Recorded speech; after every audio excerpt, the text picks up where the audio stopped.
قوت القلوب کی کتابیں ہوں امام مکی کی، ابو طالب المکی کی، خواہ امام غزالی تک، خواہ امام سلمی کی، خواہ امام قشیری کی، خواہ ابو نصر سراج الطوسی کی کتاب اللمع ہو، خواہ نصر بازی کی ہو، کتاب التعرف ہو، الغرض یا عوارف المعارف تک ہو، یا سیدنا غوث العظم کی کتب ہوں، جتنی کتب بھی، حضور داتا گنج بخش کی کشف المعجوب ہو، جتنی کتب آپ اٹھا کے آپ دیکھتے چلے آئیں تصوف اور سلوک اور طریقت کے باب میں نے زندگی میں ایک ولی اللہ کا بھی قول اور ایک صوفی کا قول نہیں دیکھا کہ کسی نے تصوف کو یا ولایت کو ورد اور وظیفے کے ساتھ ملایا کہ جو اتنے ورد وظیفے کرے وہ صوفی اور ولی ہے، جو اتنے نفل پڑھے وہ ولی ہے، جو اتنی رکعتیں روز پڑھے وہ ولی ہے۔ میری بات آپ سمجھ رہے ہیں؟ جو یہ جبہ کبہ لباس پہنے وہ ولی ہے، جو فلاں خانوادے سے ہو وہ ولی ہے، جو فلاں خاندان سے ہو وہ ولی ہے، فلاں کا بیٹا ہو وہ ولی ہے، فلاں کا پوتا ہو وہ ولی ہے، یہ ظاہری اعمال اتنے کرتا ہو وہ ولی ہے۔ نہیں، 1300 سال کے لٹریچر میں ایک قول بھی نہیں ملا مجھے۔ ولایت کس کو کہا گیا؟ تصوف کس کو کہا گیا؟ اول تا آخر، آگے چونکہ تصوف کی تعریف آج کے بیان میں آنے والی ہے انشاءاللہ، وہ اس میں آپ سنیں گے، ہر جگہ سلامت قلب اور حفاظت صدر کی بات، حسن خلق۔ یعنی پوچھا گیا کہ صوفی کون ہے، کون ہوتا ہے؟ سیدنا غوث العظم رضی اللہ تعالیٰ عنہ سے صوفی کون ہے؟ فرمایا کن مع الخالق بلا خلق وکن مع الخلق بلا نفس، یہ صوفی ہوتا ہے جو خالق سے تعلق رکھے، کن مع الخالق بلا خلق وکن مع الخلق بلا نفس، جو خالق سے تعلق رکھے تو مخلوق درمیان میں نہ آئے، اور مخلوق سے واسطہ کرے تو نفس درمیان میں نہ آئے، جو خلق اور نفس پر دھیان کرنے سے پاک ہو جائے وہ صوفی ہے، اور اس طرز زندگی اور اس حال کو تصوف کہتے ہیں۔ پھر فرمایا الصدق مع الخالق وحسن الخلق مع الخلق، اس کو تصوف کہتے ہیں۔ اللہ سے تعلق ہو تو صدق پر، مخلوق سے تعلق ہو تو حسن اخلاق پر، یہ تصوف ہے۔ آئے گا یہ مضمون۔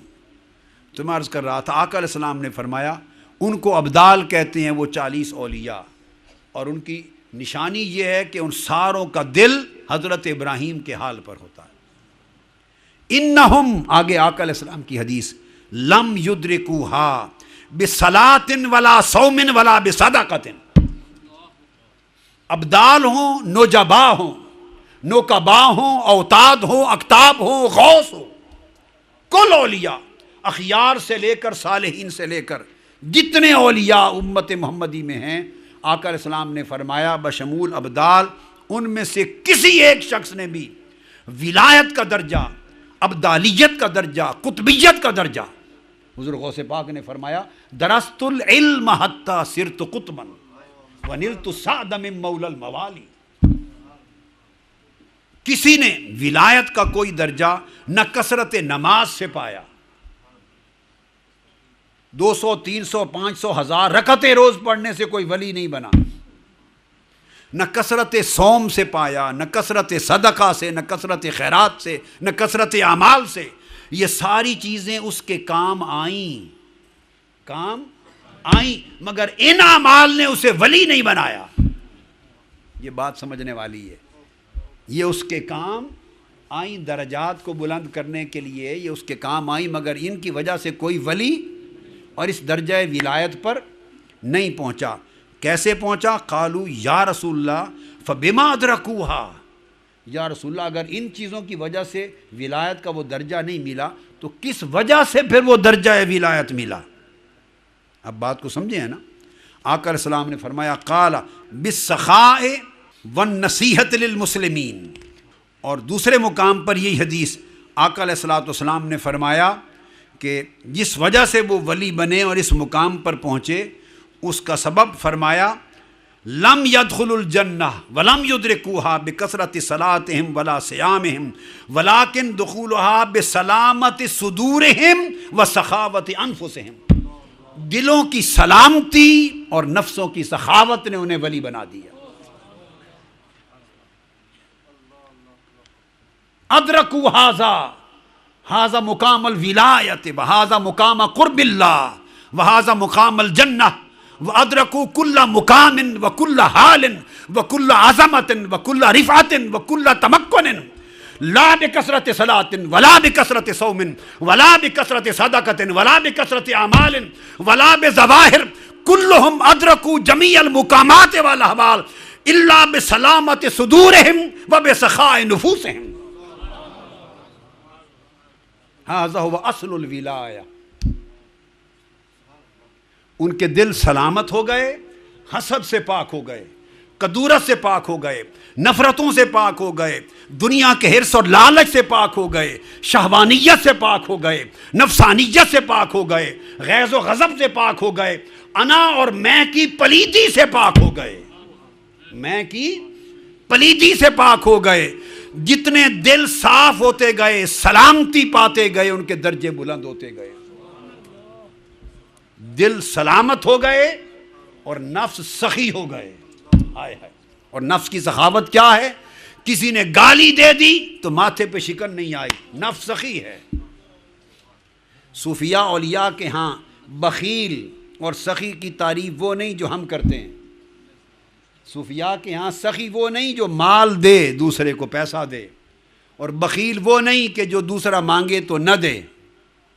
سخی اور بخیل کی یہ تعریف تصوف میں نہیں ہے. سخی اور بخیل کی تعریف یہ ہے کہ جو کوئی زیادتی کرے، جو معاف کر دے، وہ سخی ہے. اور جو کسی کا دکھ اور کسی کی پریشانی اور زیادتی کو معاف نہ کرے، وہ بخیل ہے. وہاں سخاوت سے مراد سخاوت نفوس ہے. دل کتنا سخی ہے. غنا سے مراد غنائے نفس ہے، اور بخل سے مراد بخل نفس ہے. تو آقا علیہ السلام نے فرمایا کہ وہ ساروں نے یہ درجہ پایا تین چیزوں کے ساتھ وہ آتا ہے. ایک سلامت قلوب، اور دوسرا النصیحۃ للمسلمین، ان کے دل میں کل امت مسلمہ کے لیے ہمدردی اور بے خواہی. امت کے لیے ہمدردی، النصیحہ، ہمدردی اور بے خواہی. جو پوری امت کے خیر خواہ ہو گئے وہ ولی ہوئے. جن کے دل ہر برے اثر سے محفوظ ہو گئے وہ ولی ہوئے. اب اسی طرح اگلی حدیث میں بتاتا ہوں. سیدنا علی شیر خدا رضی اللہ تعالیٰ عنہ روایت کرتے ہیں. امام ابن ابی الدنیا نے روایت کی، راوی حضرت علی شیر خدا ہیں. فرماتے ہیں سألت رسول اللہ صلی اللہ علیہ وسلم عن الابدال. حضرت علی فرماتے ہیں میں نے پوچھا یا رسول اللہ ابدال کون ہوں گے؟ ابدال کون ہوں گے؟ قال ہم 60 رجلا. مختلف عدد ہیں. آپ نے تو 40 سن رکھے ہیں نا، 40 بھی ہیں، 60 بھی ہیں، 80 بھی ہیں، زیادہ بھی ہیں، مختلف عدد ہیں. 40 ملک شام کے لیے ہیں، بقایا ساری روئے زمین کے لیے، پوری دنیا کے لیے. میں نے پوچھا یا رسول اللہ وہ کون ہیں، کون ہوں گے ابدال؟ آقا نے فرمایا وہ 60 لوگ ہیں.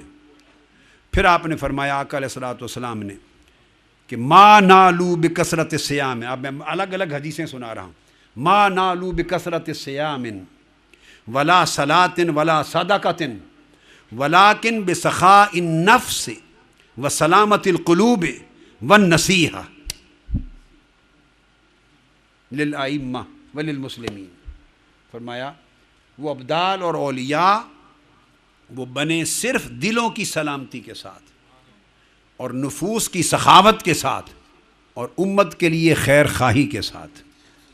اور پھر یہی آگے آقا علیہ السلام نے فرمایا ان کو اللہ پاک یہ درجہ دے گا کہ آگے یہ تو 40 ہیں، 60 ہیں، پھر فرمایا 7 ہوں گے. وہ اوتاد اور اقتاب کی بات کی حدیث میں. امام عبداللہ بن مبارک نے روایت کیا، مراسیل میں امام ابو داؤد نے روایت کیا. فرمایا قال رسول اللہ لا یزال فی امتی 7، قیامت تک میری امت میں 7 چوٹی کے بلند اولیاء رہیں گے. یہ اقتاب ہیں کتب. لا یدعون اللہ بشیء الا استجاب لہم. جو دعا کریں گے اللہ کی بارگاہ میں اللہ قبول کر لے گا. بہم تنصرون و بہم تمترون، انہی کی وجہ سے لوگوں کی مدد کی جائے گی، انہی کی وجہ سے بارش اترے گی. وبہم یدفع عنکم، اور ان کی وجہ سے تمہاری بلائیں ٹالی جائیں گی. ایک اور مقام پر ایک اور طبقہ بیان کیا آقا علیہ السلام نے کہ 500 خیار امتی فی کل قرن 500، ہر زمانے میں میری امت میں 500 اولیاء رہیں گے. پھر آگے وہی تعریفیں ساری بیان کی. ایک جگہ آقا علیہ السلام نے فرمایا، عبداللہ ابن مسعود، ان للہ فی الخلق 300، 300 یہ الگ الگ مراتب کے اولیاء ہوں گے.